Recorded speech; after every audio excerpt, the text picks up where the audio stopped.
मला खरं खरं सांग, म्हणजे मी चुकीचा विचार करत होतो. अजिबात नाही सिद्धिराज. कोण म्हणेल आनंदी तुमची मुलगी नाहीये? आनंदी तुमच्या बायकोच्या आधीच्या होऊ घातलेल्या नवऱ्याची मुलगी आहे, असं कोणाला सांगता येईल? अहो, किती काळजी करता तुम्ही, किती सहजपणे तुम्ही तिला आपलंसं केलंय. कोण इतक्या पटकन कोणाला आपलंसं करतं सांगा?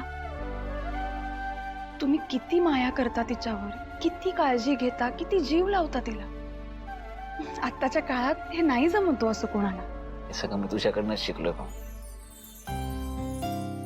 जे बघ ना, तू, मी आणि आनंदी आपलं त्रिकोणी कुटुंब पुन्हा एकदा एकत्र आलंय.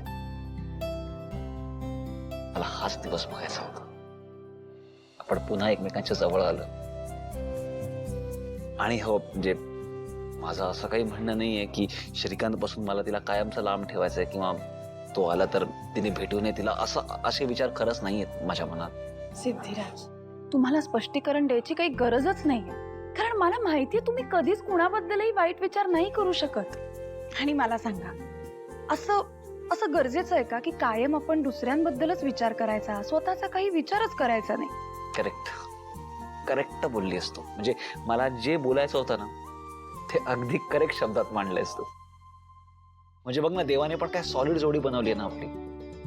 जिथे जिथे मी अडखळतो तिथे तू माझ्या पाठीशी उभी राहतेस, आणि जिथे तू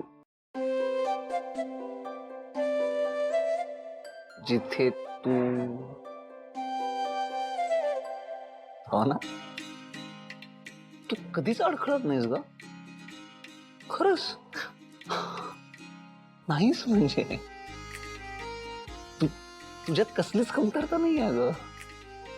आयुष्यात मी कसा राहू तुझ्या पाठीशी उभा? मग तर कसं असेल सिद्धिराज, माझ्यातही खूप कमतरता आहेत, पण काय माहितीये ना, तुम्हाला माझ्यातल्या कमतरता कधी दिसतच नाही, आणि तुम्ही कधीच त्याचा बाऊ नाही करत. तुम्ही परिस्थिती अगदी सहजपणे हाताळता, म्हणून तुम्हाला माझ्यातल्या कमतरता कळतच नाही. म्हणजे जसं मी तुम्हाला पूर्ण करते ना, तसंच तुम्ही मला पूर्ण करता.